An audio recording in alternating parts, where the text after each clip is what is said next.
doing, John? How's it going? Very well, thank you. Well, for starters, congrats on not only retaining the world championship, but also congratulations for also just massive respect for that insane spike spot that you had with Cope. How are you feeling right now? Like I was gonna start it a whole other way, but after Wednesday, how are you doing? I'll live, and I can appreciate Copeland's toughness and Mm-hmm. his will and his grit and his just refusal to go away Mm-hmm. Wednesday night and over just the last few months and in Los Angeles. That it doesn't mean that I like him, Of course. and I'm sure that I will see him again. And I think there's a lot of things that a lot of people could learn from Adam Copeland. Our conflict may be over, but in no way are we allies. Nor will we ever. I mean, I'm not surprised. I mean, considering how much history both of you have in the industry, you kind of get used to dealing with that sort of grit, that sort of aggression, that sort of toughness. And I mean, especially your experience as a deathmatch wrestler, kind of outside of your pain tolerance, what would you say? How exactly has your deathmatch history informed where you are today, considering how far you've come? It'll always be a part of my DNA, part of my makeup. Everywhere you go, and I think this goes for everything, not just wrestling. I mean, you should always be open to learning new Or experiences and new ways to look at things, and especially in wrestling because it's such an expansive thing and is constantly evolving and constantly changing. And if you're not constantly learning, then you get left behind. And the more, uh, and I think it goes for anything too, the more tools you can put in your toolbox and the more skills you can acquire and experience you can gain, then that all just is experience you can draw on and tools you can use later. And maybe one little MacGyver trick you learned 15 years ago and then never thought about again. And then one day you get locked out of your car and you go, oh, you know what? The one time this guy showed me how to do this and, but, pop your car open, So, everywhere that I've been, I've always taken something from, especially in your early experiences that it kind of shapes who you are. And you kind of boil off what you don't need and refine the things that really work for you. And mm-hmm. like a Chris Jericho, started at the Heart camp and then went to Mexico and to Japan and to Germany and learned all these different things in all these different places around the world. Back in a time when information wasn't as easily passed, you had to actually go to the place to Well, experience it. no Zoom, no social media. You had to go. Yeah, wait 6 to 8 weeks for VHS tapes. Back in the day, which is I miss that actually. But so everywhere you go, you take these things and learn, and even just a year or two ago, we went down to Arena, Mexico, Mm-hmm. and where I had never been. I've been to Mexico a couple times, but I'd never worked for CMLL before. Uh, Right.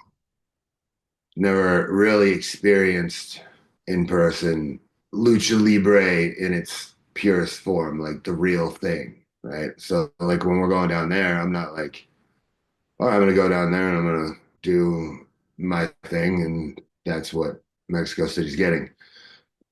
I did. No, I was like, all right, I'll go with you. Well, all right, let's go to Arena, Mexico. Let me learn all about this. So it's funny because I went on like a little bit of a deep dive of lucha libre and all this, and I was like, all right, I'm just gonna show up and shut up, and you tell me how you do things. What is this? And I, in those situations, I'm there to play. I'm there to play your game on your terms. Mm-hmm. Of And course. because I'm going to leave and I want to take away something that might be useful for me later. Right. So it's always important to approach every single day in this with the mind of a student. The minute you start thinking you know anything and you know better and you know everything, that's the minute you're fucked. I think that's true for a lot of for probably every walk of life, but it's very, very important to constantly be learning and adding tools to your toolbox and things like that. And I don't really know why I was surprised or why I expected him to just fall over and roll over and die. Adam Copeland, because I guess I wasn't. That's another guy who's been around forever and um, had all these different experiences and all this through all these different decades as the world of wrestling, has changed. For example, both worked in WWE. The WWE that I came into was is vastly different than the one that probably exists today, but vastly different from the one that Adam Copeland entered in like the 90s, right? Absolutely. Uh, so it's an immense amount of experience and tools and all that, and then you get, and somehow we'd never cross paths in all that time. So when you do, you have like from both sides an immense amount of tools and experiences and knowledge and so forth to draw on. So that's high level warfare there. So but yeah, to yeah, more succinctly answer your question, that when I'm not easily phased by physical damage to myself. I'm trying to get across Mhm. the finish line, and nowhere in the rules does it say I have to be in one piece when I get there. It's Totally fair. about accomplishing the mission, and that is really all that's important. Honestly, considering Cope's backyard wrestling experience and Attitude Era experience, I'm sure he'd agree with you. But I did also want to ask a bit about your time at CMLL. You were mentioning that you were like learning and being a student. What would you kind of say was something that you really took away from your experience at Arena Mexico that you would want to put in your pocket? What was you'd say was the biggest thing you learned from that? And was there anyone that really caught your attention while working there? The most important things that I may have taken and pocketed and repurposed and put in my toolbox for later use are they're just they're just for me because I'm not going to Not going to spoil anything. yeah, I would not show my that that would defeat the purpose of but the we're in the ring with Mystico in Arena Mexico. That was a hell of an experience. It really is like that kind of almost is like going back in time or something, or being transported to a different universe. It really was like a totally different world, and those are the kind of experiences I would encourage any wrestlers to try to seek out, to go to completely different universes, Mm-hmm. just open up your mind and see what the standout of the whole thing was the fans down there. That was and I don't know if it was the building or the acoustics, or they were just, they wanted to kill us that bad and were that vehemently voicing their opinion on it, but it was loud. Like that was the loudest crowd I've ever been in front of in Mm-hmm. all my years, like concussively loud. I remember saying to Claudio on the apron, I was like, "Yeah, this is loud, man." He's like, "What?" Like, "It's loud." What? I'm like, "It's but never mind." So that was really cool. But kind of going back to sort of the idea that you were kind of encouraging the idea of wrestlers and people in general picking up tools from their experiences and their history, that kind of sounds like your goal with the Death Riders, kind of clearing the deck of a lot of the older wrestlers and encouraging younger wrestlers to sort of step up. And it seems like that kind of happened with Revolution, with almost like, Nick Wayne being encouraged to finally fight Christian Cage after he didn't challenge successfully. Are there any younger wrestlers that you're kind of looking to step up, or that you kind of have your eye on at the moment? a lot of them. And really, I feel like there's the obvious names that are out there that people would obviously think about as far as guys, or have a lot of success to come, and I wonder often about who is the young shepherd boy nobody is paying any attention to. Mm-hmm. Who is the guy who's going to pull the sword from the stone? Who's the like it might be somebody in this room, and we're all looking at this guy and this girl and then whatever, and nobody's paying any attention to this person here. And Mm-hmm. I that's the kind of stuff I look out for. I don't look if I'm in a room, my eyes usually aren't where everybody else's eyes are. Mm-hmm. And I don't know the answer to that, but it's something I'm constantly on the Yeah. watch for. And usually, when as far as things like that, obviously, what happens on the screen is a big part of everything. Of course. And ultimately, the fans are a huge part of everything. If kind of at the end of the day, they decide everything one way or another. And if they love you, if you're their guy, then you're their guy. And people have tried to fight against that and stuff in the pit, and you can't. If you are embraced by the people, then that's maybe the most important thing, I guess. But there's to say that I look at a lot of different stuff like Mm-hmm. that's not on television. What are you usually looking at? Um, it was hard to put into words, and I don't want it to be people want to be, you imagine yourself as like, okay, I'm going to be this in this position and this whatever you want to call it, this like star top guy thing, whatever, Mm-hmm. and to really be in that, you can be given that, you can be handed that to a degree, uh, but the only way to really get there is to grow into it, It's gotta be natural.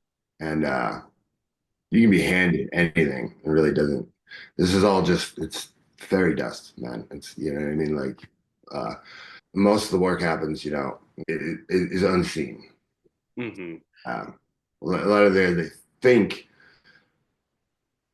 that the flashy parts of it, like I get my championship belt and I'm gonna hold it over my head and I'm gonna fucking put on my sunglasses and walk down the aisle and look all cool and shit. And like, yeah, that's part of it. But they get there and they think they're there and they realize something's missing and they don't know why and they have a funny feeling in their stomach and they're like, this isn't what I thought it would be. And they realize they haven't done any of the actual work yet. The work is just beginning.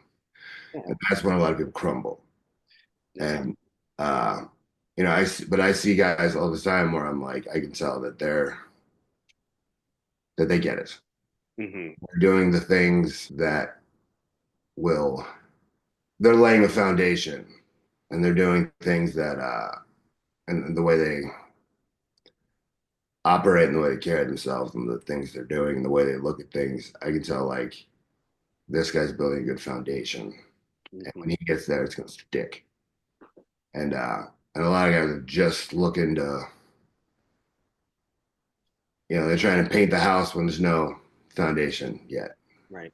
And, and this might not make any fucking sense. But Honestly, it does because I think there is something to be said about it's one thing to have the aesthetic, it's the one thing to have the belt and the flash, but it's another to have the genuine skill, the connection with the crowd, the confidence in your character, who you are. I mean, off the top of my head, and it's just because announced that he's retiring.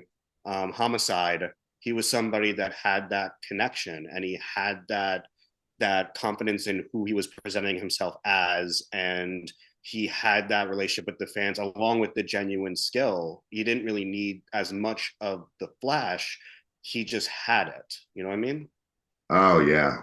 I I mean I've tried to kill that guy on many occasions, and he's tried Yeah. to kill me, and just about everything in between. But and not just because he's retiring, and he's probably not going to try to kill me anytime soon. But I absolutely love that guy, and yeah, that's a great example of that. There's no pretending, Mm-mm.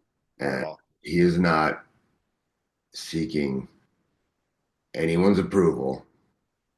That guy could not give a single fuck what you think about him or how he does things or whatever. He's what you see is what you get, and what's going to happen is what's going to happen. Mm-hmm. And the genuine article, so to speak, and that takes time It to get, does.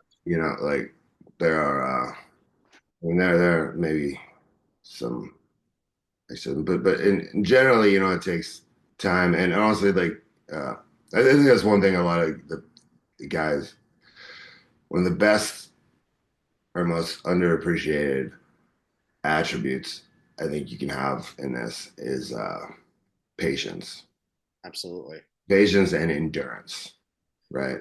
Especially endurance I with this just sport, definitely.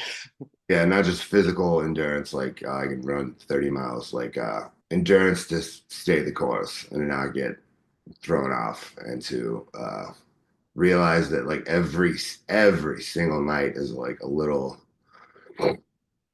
dripping water hollows out stone, as Hmm. it's said, right? Like Yeah. every day is a chance for a new experience and to learn something, and you might make one new fan that day, but it Hmm. could be a Like, lifelong fan that will follow you to the ends of the earth forever. You might really affect some people watching on TV, and then they might go buy a ticket the next time. And like it keeps adding up, and the consistency keeps like adding up. yeah, I Very remember. rarely are things like overnight success, just zero to all of a sudden you're this huge thing, and if it does happen, and when it does happen like that, generally the person's not ready for it. That's why they make shows like Behind the Music and shit like that, because that never Yeah. turns out well. you know Right. the person has to go all the way to the bottom again and like then restart, like so just consist patience, just sit Hmm. and take than you would like it to sometimes, and it doesn't turn out exactly in your mind Hmm. how you think it's going to go. But that's again applicable to every walk of life. You have it in your mind exactly how it's going to be, but then it turns out like a little different. Uh, but also, like, you shouldn't want to hurry up and rush to be the absolute perfect last version of yourself, because you got a lot of life to live. So like you should want to be getting a little bit better every single day, right? So like the best I'm if I don't I mean, as you saw on Wednesday, that any moment, shit can hit the fan, and you can get blown to bits in this game. So, but God willing, in 10 years, I'm significantly better than I am now, and the uh, the me of 8, 10 years from now will hopefully whoop the shit out of the version of me today. Is the hope, right? So, really, just ultimately, just be competing with yourself, you know.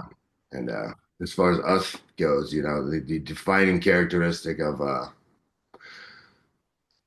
me and the people around me, is that we're professionals Of course. who take this shit seriously. And that's where the patience honestly comes in. Yeah, like I mean, kind of like an example is just who I know you're going to be facing soon. Because I remember 10 years ago, I went to CZW, and that's where it was like one of the first indie shows I ever went to. And literally one of the first matches was Swerve Strickland, who I know you're going to be facing for Dynasty.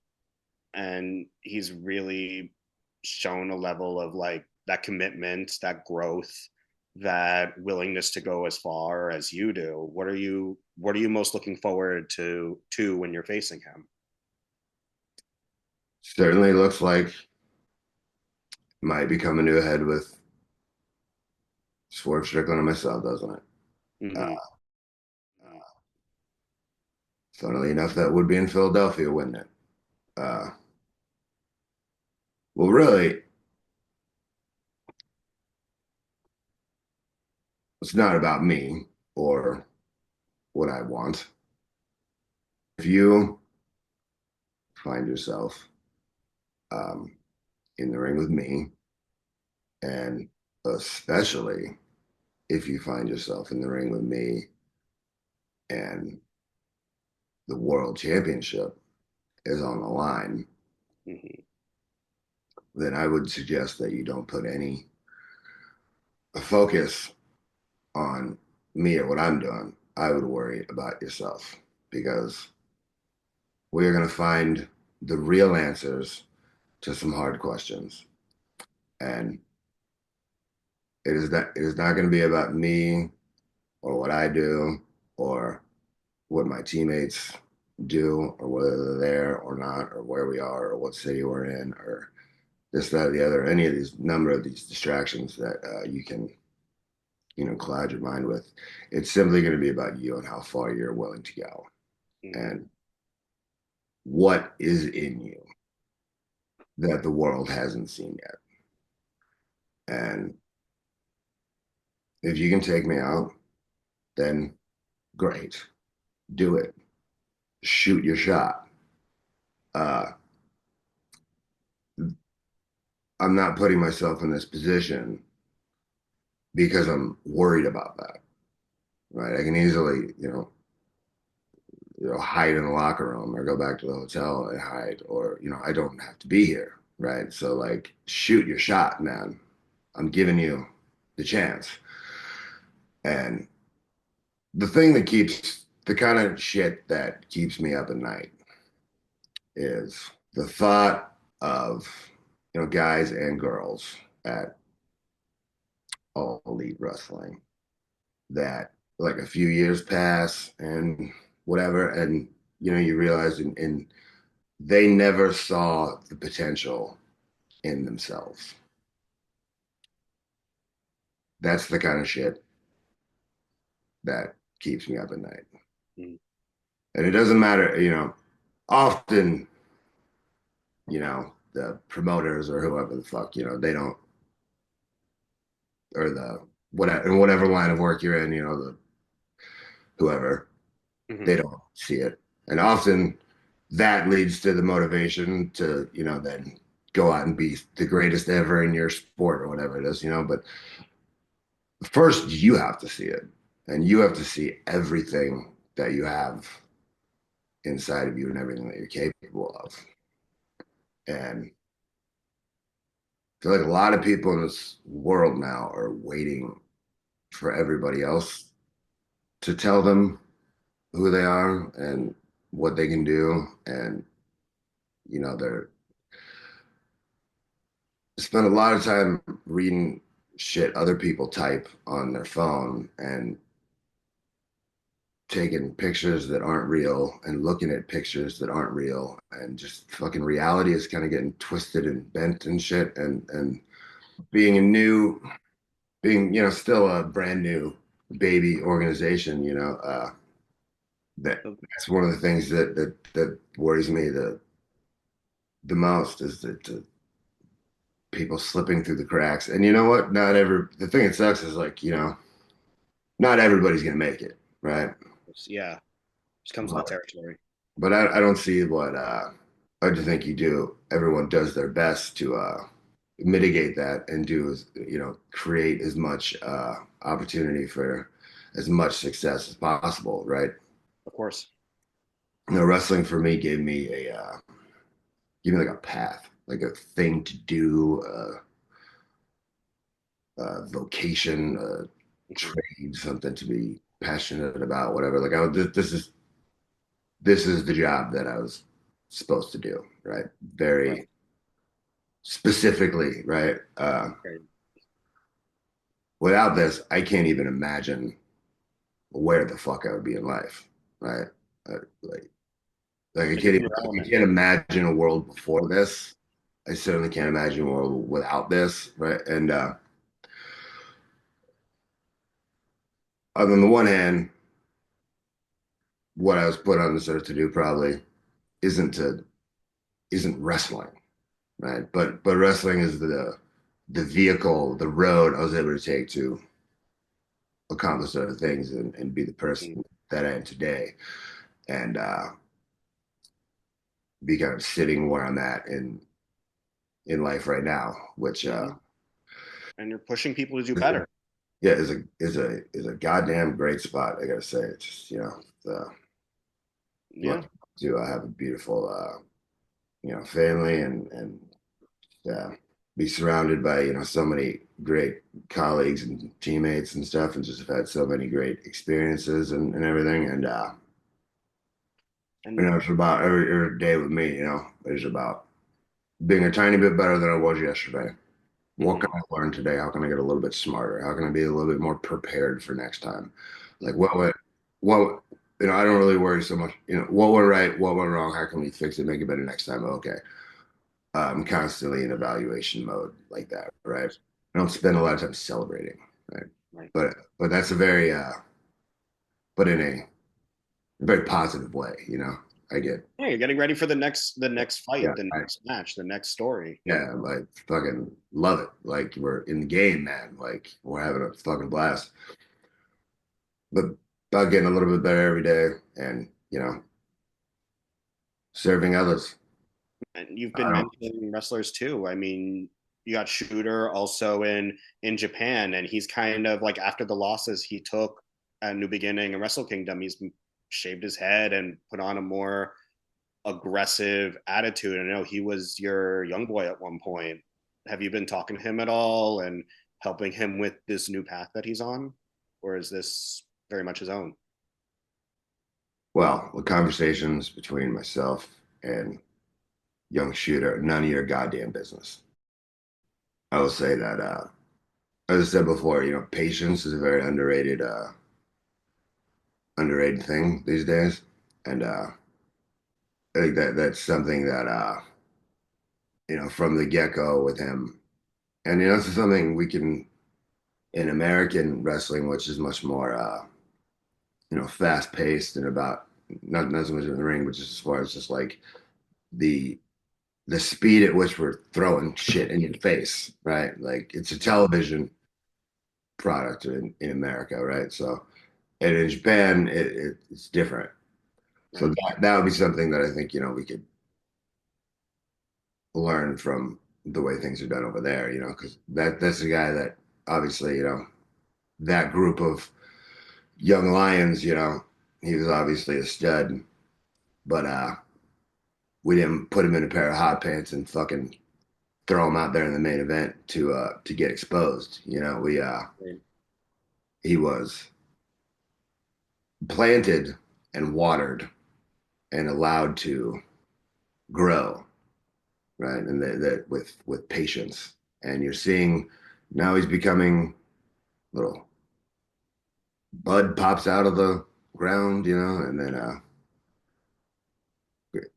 I don't know at what point he's at now, but eventually he will grow into, a very strong, sturdy tree that will not be blown over by wind or storms or, uh, because he built a solid foundation, right? And that just takes time, Of right? course. So, I think that his is a name we will be talking about, and because it's in my sphere, so to speak, probably a name that I would be constantly referencing in interviews or being brought up or whatever. But I think he's going to be a player in the game for a long time to come, right? Right. Yeah, but thank you so much for your time, and I hope you have a great rest of the day. Yeah, totally. Thank you, man. Of course. Have a good one.